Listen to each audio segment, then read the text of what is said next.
Hello विद्यार्थियों, यहां पे क्वेश्चन है और यहां पे आप देखेंगे तो ये जेएनवी 2023 18 और सैनिक स्कूल में 2005 में आया है। तो ऐसे क्वेश्चन को अगर आपको जब भी करना हो तो मैं आपको एक ट्रिक देना चाहूंगा कि क्वेश्चन को जब तक आप समझे नहीं तब तक आप इस पे हाथ मत लगाइए। क्वेश्चन बहुत इजी है, लेकिन अगर आप नहीं समझते हैं उस केस में ये प्रॉब्लम आपको बहुत क्रिएट करता है। ये एग्जाम में बहुत ज्यादा पूछता है और बात कर ले, ये क्वेश्चन इतना अच्छा है कि किसी को भी ये क्वेश्चन अगर समझ में आ जाए तो हमें नहीं लगता कि कुछ यहाँ पे गलतियां होने वाली है। क्वेश्चन को एक बार पढ़ते हैं। आप भी क्वेश्चन को जब तक पढ़े जब तक आपको समझ ना जाए। आपको ये क्वेश्चन आपको हिंदी में भी दिख रहा होगा यहाँ पे वीडियो के ऊपर। ठीक है, हम यहाँ पे आपको यहाँ दिखा भी रहे हैं कि यहाँ पे इंग्लिश में, यानी हम यहाँ पे दोनों मेथड से आपको समझाने की कोशिश कर रहे हैं। अगर कोई इंग्लिश में पढ़ रहा है उसके लिए भी इजी है और जो हिंदी में पढ़ रहा है उसके लिए भी इजी है। हम बात करें और रेक्टेंगुलर पार्क, यहाँ पे सबसे पहले आपको समझ में आना चाहिए, जैसे यहाँ पे रेक्टेंगुलर पार्क है, फटाक से आपके अंदर एक आ जाना चाहिए कि हमारा पार्क कुछ इस प्रकार है। ये है रेक्टेंगुलर पार्क। यहां पे क्या है, वाइड देखिए, ये 45 मीटर लॉन्ग। यहां पे हम बात कर रहे हैं कि 45 मीटर लॉन्ग हो गया और यह वाइड कितना है 30। यहां पे ये हो गया 30 मीटर। अगर हम बात करें अब यहां पे एक चीज, ये तो पहला कंडीशन हो गया कि ये रेक्टेंगुलर पार्क है जिसकी लंबाई 45 मीटर और जिसकी चौड़ाई 30 मीटर है। ये तो शर्त हमने फॉलो कर लिया। अब आता है कि क्या पूछना चाहता, अब पाथ, उसमें क्या है, एक रोड है जो इतना मीटर 2.5 मीटर वाइड वाइड है, इज कंस्ट्रक्टेड, मतलब क्या है, उसको बनाने के लिए दिया गया है, मतलब उसको बनवाना है एक तरह से कहा जाए तो क्या है, 2.5 मीटर वाइड कंस्ट्रक्टेड आउटसाइड। यहां पे ध्यान दिए पार्क है, इसके बाहर रोड बनेगा, ये ध्यान रखेंगे, जो रोड बनेगा इसके बाहर बनेगा, आउटसाइड द पार्क। अब फाइंड द पाथ। अब हम बात करें कि यहां पे 2.5 का 2.5, यहां पे भी जब चारों ओर बनेगा 2.5, यहां पे भी ये 2.5, यहां पे भी 2.5, एक रास्ता निकालता है। चलिए हम निकालते हैं, ये रास्ता हमने निकाल दिया, यहां पे हम रास्ता निकाल लेते हैं। अब हम जैसे यहां पे रास्ता निकालेंगे तो मान लेते हैं ये कुछ इस प्रकार है। ठीक है, अब हमारा रास्ता हो गया, मींस यहां पे आप फोटो देखेंगे तो आपको समझ में आएगा कि ये हमारा पार्क है। रास्ता ये है 2.5 इधर से, 2.5 इधर से, 2.5 इधर से और 2.5 यहां से। ये है रास्ते के बीच की दूरी, ये इतना मीटर। तो यहां पे हो गया आपका, सभी को ध्यान दीजिएगा। ठीक है, अब आते हैं, हम इसको लिख लेते हैं अंदर ही ताकि आपको कोई कंफ्यूजन बिल्कुल ना रहे। ठीक है, ये हो गया। अब हम बात करते हैं, अब रास्ता, अब पूछ रहा है ना यहां पे, outside the path find the area of the path. इस पाथ का आपको क्या करना है, एरिया फाइंड करना है। अब सवाल घूम गया ना कि कैसे सॉल्व करेंगे, सवाल यहीं पे तो है। अगर हम कुछ ट्रिक देखें तो आपको, जब आप फिगर बना लेते हैं ना तो बड़ा आसान हो जाता है। अब यहां पे आप देखेंगे क्लू कि हमको इसका डायमेंशन दिया हुआ है 45 × 30 का, लेकिन हमको इसका तो कुछ पता ही नहीं है। तो चलिए हम थोड़ा सा दिमाग को संभालते हैं और लगाते हैं इस पे कि क्या चीजें ऐसा है जो हमारे को समझा के आएगा। जैसे यहां पे है, इसका डायमेंशन क्या है 45, इसका डायमेंशन इतना है, लेकिन हम बात करें इसके बाद ही तो हमारा दूसरा रोड निकला हुआ है। तो रोड कितना चौड़ा है 2.5 इधर, 2.5 इधर, मींस अगर ये रास्ता हमारा 45 है तो यहां से यहां तक का दूरी क्या होगा। आप अपने दिमाग को थोड़ा सा उलझाइए, सुलझाइए और जैसे मन करे वैसे, लेकिन समझिए यहाँ पे 45 यहां से यहां तक का है, तो यहां से यहां कितना होगा।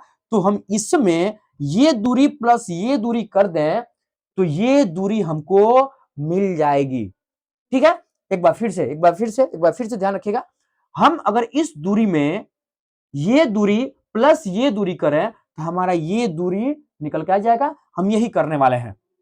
अब हम बात करते हैं कि अब हमको ये देखना है कि क्या कर रहे हैं, कि यहां से यहां दूरी हम निकाल रहे हैं। अब हम बात कर लेते हैं, मान लेते हैं, चलिए हम नाम हम नहीं लिखते हैं।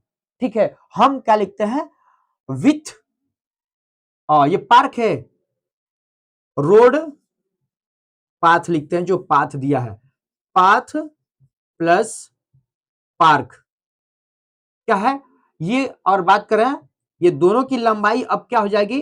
अब हमारा देखें कि हमारा पहला डायमेंशन क्या था, पार्क का ये डायमेंशन में लेंथ कितना था 45, और ब्रिथ मतलब वाइड, यहाँ पे बात करें कि हमारा दिया था वाइड, यानी वाइड हम लिख लेते हैं इतना 30।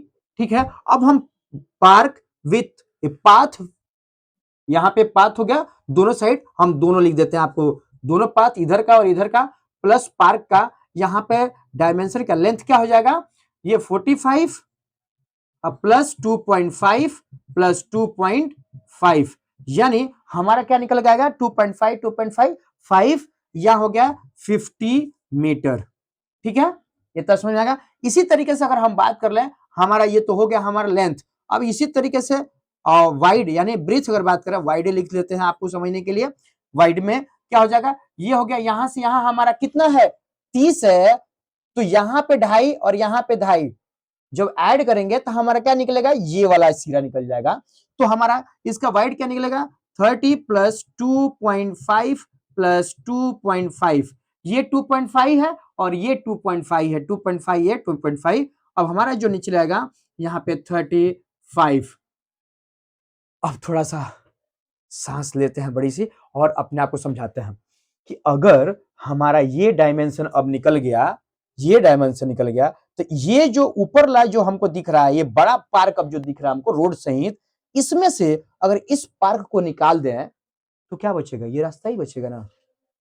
चलिए हम इसी चीज को निकालते हैं। यहां पे हमारा एरिया क्या निकल जाएगा, एरिया क्या हो जाएगा 45 इंटू 30। अब आपको याद होना चाहिए एल इंटू बी, यहां पे हमारा फॉर्मूला होता है एरिया का, एरिया बराबर एल इंटू बी। अब इसको हम काउंट करेंगे, यहाँ पर कैलकुलेट करेंगे तो क्या है इतना। आप ध्यान रखिएगा कभी भी आप यहाँ पे यूनिट को नहीं भूलेंगे, मीटर में चल रहा है ना तो मीटर स्क्वायर। इसी तरीके से हम अगर हमारा जो इसका अब हमको जो डायमेंशन मिला है, इस डायमेंशन पे एरिया क्या हो जाएगा हमारा, एरिया यहां पे भी एल इंटू बी। एल क्या हमारा निकल के आया है, जो हमारा ये नया एल निकल के आ गया है, ये होगा 50 इंटू 35। तो यहां पे हम कैलकुलेट करेंगे तो हमारा आ जाएगा 2 5 15 2 17 मीटर स्क्वायर। अगर हम बात करें हमारा इस पार्क का सिर्फ हमारा क्या है 1350 हमारा क्या है मीटर स्क्वायर, और जो ये पार्क हमारा बना है इसका हमको कितना मिल गया 1750 हमारा मीटर स्क्वायर बन गया। तो इसमें से अगर इसको निकाल देते रास्ता ही बचेगा ना, तो रोड का यानी पाथ एरिया क्या हो जाएगा, हम बात करें 1715 माइनस 1315, यहाँ 50 सॉरी यहाँ पे 400 0 ये 400 मीटर स्क्वायर ये पाथ का एरिया हो गया। अब यहाँ पे सवाल को थोड़ा और भी देखिए, आगे एक और सवाल पूरा, and cost of constructing it at the rate of 1 to 5 rupees per square. अब यहाँ पे क्या रेट लगेगा, रेट एट द रेट हम बात करते हैं एट द रेट रुपीज 125, कितना हमारा है 400 है, इतना हो जाएगा 400 गुणे 125, यानी अगर हम इसको कैलकुलेट करेंगे तो 0 ये 20 0 50 इतना रुपीस। तो इस तरीके सवाल को सॉल्व करेंगे, बहुत इजी है, आपको समझने की जरूरत है कि आप सारे क्वेश्चन को कैसे पढ़ते हैं। आप जितना अच्छा पढ़ेंगे उतना आप इसको सॉल्व करेंगे। मतलब दोनों question, path of the road sorry area of the road यहां पे आपको आ गया 400 मीटर स्क्वायर, और जो रेट है इसके रेट के 125 रुपीज पर के हिसाब से आपको बन जाते हैं टोटल 50,000। ठीक है, ऐसे क्वेश्चन को आप जरूर ट्राई करते रहिए क्योंकि ये एग्जाम के क्वेश्चंस है और ऐसे क्वेश्चन प्रतियोगिता में बहुत ज्यादा पूछता है, कंपटीशन के लिए बेस्ट क्वेश्चंस है, और ऐसे क्वेश्चन को अगर आप प्रैक्टिस में लाते हैं तो आपके लिए बहुत ही अच्छा है। मेंसुरेशन को आप अच्छी तरह समझेंगे, और मैं आपसे एक बार फिर से विनती करना चाहूंगा, रिक्वेस्ट करना चाहूंगा कि आप इस चैनल को फॉलो जरूर करें, दोस्तों को शेयर करें ताकि वो इससे जुड़े और इसका फायदा ले। और एक बार फिर से मैं रिपीट करता हूँ, बोरे के आसपास के हैं इस क्लास को जरूर ज्वाइन करें, आपके लिए नया एहसास होगा और आपके लिए बहुत ही काम का बैच होने वाला है। ठीक है, तो क्लास 6, 7, 8 के बच्चे इसको ज्वाइन करें, लीडिंग टू 9 है और यहाँ पे आपको बहुत सारी सहूलियत मिलने वाली है। तो मिलते हैं अगले वीडियो में। जय हिंद, जय भारत।